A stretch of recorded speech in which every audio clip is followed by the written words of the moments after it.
In this episode, Ryan shares his experiences of acquiring his fourth hotel since March 2020 during the lockdown, and how he stands to make massive returns at scale in 2021. Right now is the only time you'll get to do deals like this, whilst no banks are lending on hotels because they are more or less worthless, only right now. This episode will open your eyes to see opportunities all around you. Pretty awesome, right? Hey podcasters, I hope everybody is good on this fine day. Where are we? 1st of December, Tuesday. Can you believe it? It's December already.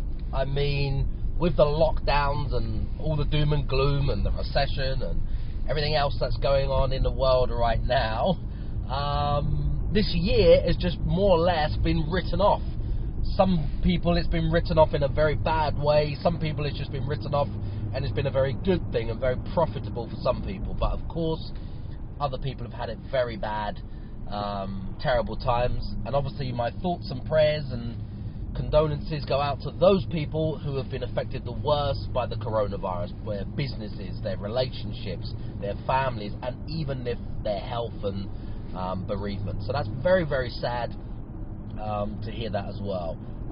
But yeah, this year has been completely written off. It's the 1st of December already. Can you believe it? Wow. Shocking.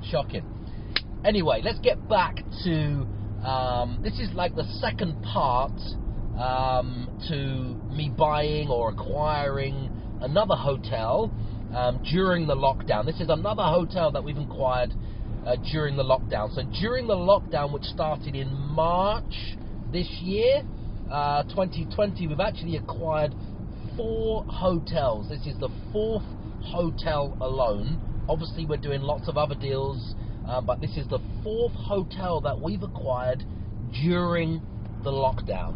Now, I think we're moving forward at a good pace, a decent pace. I'm happy with the progress that we're making. It creates lots of problems, lots of things that need fixing. And it's not all easy or plain sailing at all. There's lots that goes on in the background. It's big problematic. I mean, we've just broken into the hotel industry, just burst in through the front door. Obviously, we've been in business a long time, 2 decades, investing for 2 decades, having lots of properties, lots of HMOs, lots of rooms. My thinking was massive transfer of wealth, lots of people struggling in the hotel industry, in the hospitality business. So what does it mean?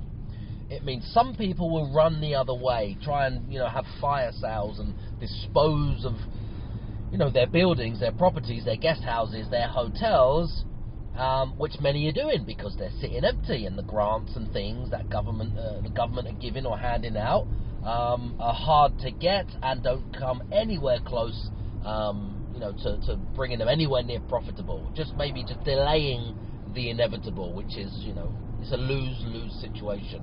They just lose slower or don't lose as fast, kind of thing, with what the government is doing to help those guys out a second. And anyway, just reading a text message at the same time. Anyway, so yeah, getting into the hotel business, breaking into the hotel business was something that could have, gone 2 ways. One, it's a massive risk, it's a massive problem. It could be, many people would think it's the worst thing you could do right now, but it's those people that I like to talk to, those people I like to work with. It's those people, those guest house owners, those hotel owners that I'd like to do business with, which is why during the lockdown we're already on our 4th building that we've acquired in one way, shape or form, however it is, buying it outright, building it, leasing it, or even renting it. Really, it just doesn't matter. We're in the hotel business. Okay, it doesn't matter how you do it. It's all creative finance and creative deal structures, which excites me, to be honest. I mean, why would I want to put more money in than I have to make the same amount of money? If you're putting more money in, you're making less money. So if I'm buying it and putting massive deposits in and things like that and jumping through hoops, it means I'm actually making less money, my cash on cash return. Let me ask you a question. Are you and your family prepared for when the economy crashes and your bank balance goes to zero? In the aftermath of the 2008 property crash, I held a keynote talk in Piccadilly around property investment tactics that work when the economy crashes. And these tactics saved me in the 2008 crash. Let me share them with you real quickly. The first one is buying properties for £1 without getting a mortgage, without putting a deposit down, and without any credit whatsoever. The next strategy is finding properties with £25,000 to £50,000 of instant equity. The next strategy is buying a property today and paying for the property later when it's worth more, a lot more in the future. The next strategy is renting HMOs and student properties and any properties up to 75% below the market rent. This gives you massive cash flow right now. And then the next strategy is raising from £4,000 to £14,000 from properties that you just rent. This can be used as get started cash for whatever you want in your business. Now, I created a free training to walk you through the only strategies that will save your bank balance from going to zero. I'm serious. If you just go to www.propertycrashcourse.com and tell me where to send this free training. If I'm putting the tiniest, smallest amount of money into the building, then it means I'm getting a much higher return on my money with less risk. I think that alone, that sentence alone answered the question, which you may be thinking, do I need to buy them? Do I want to rent them?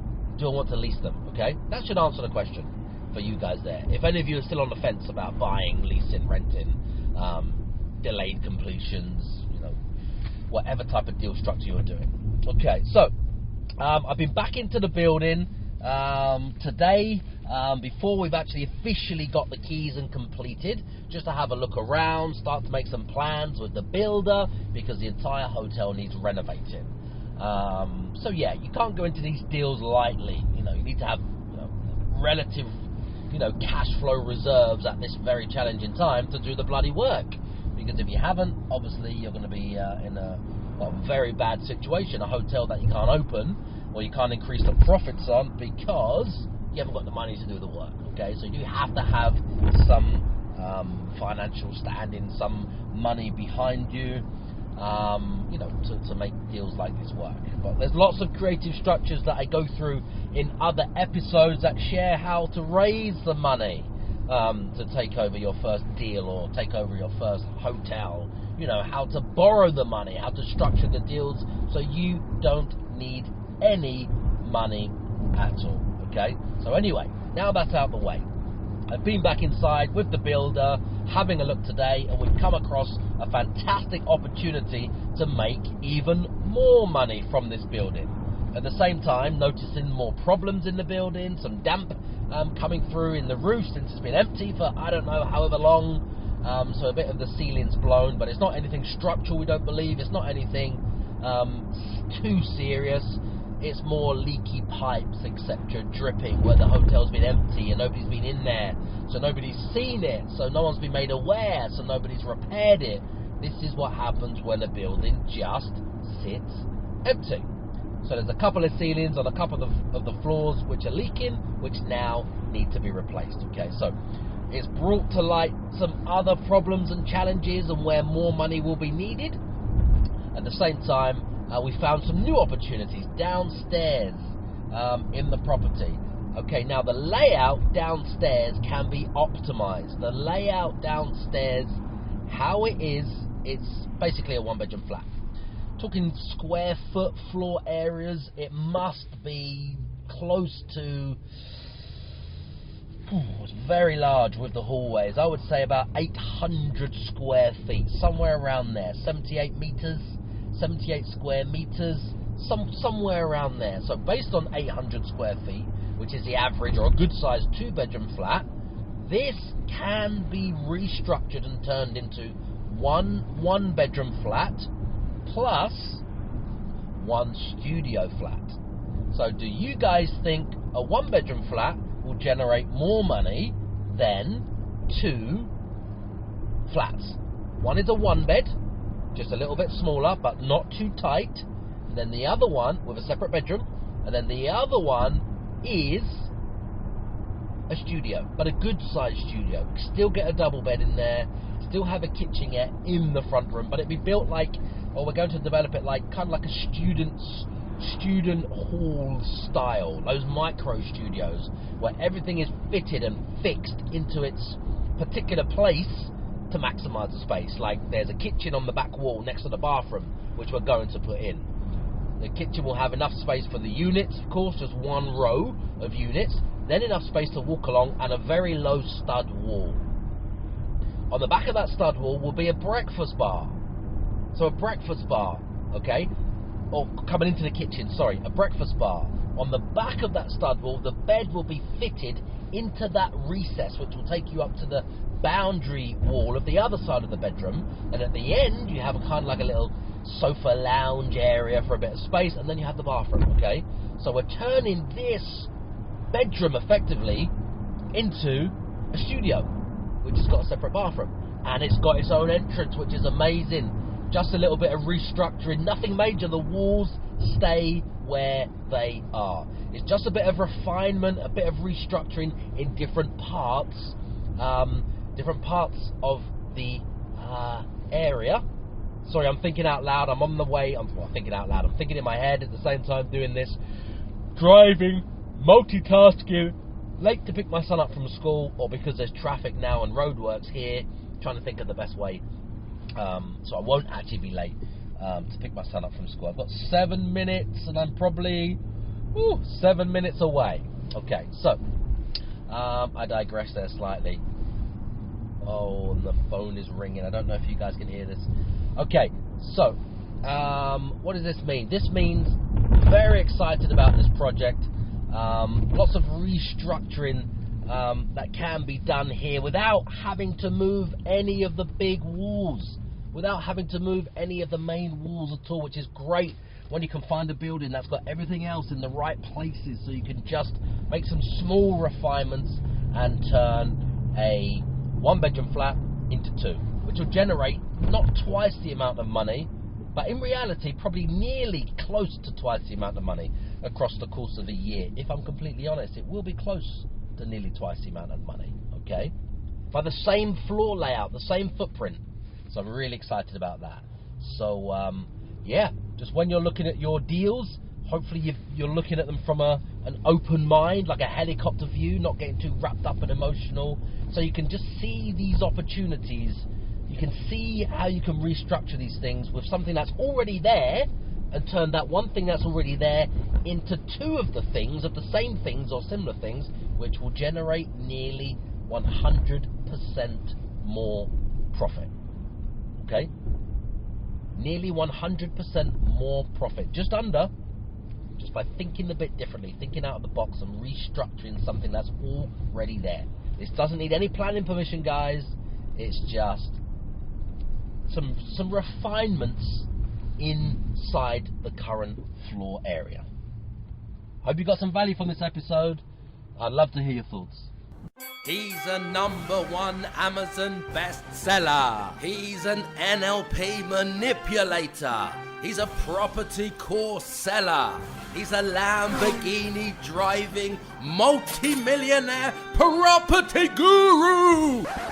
Forget that same old boring I am me narcissistic podcast format, because nobody gives a f***.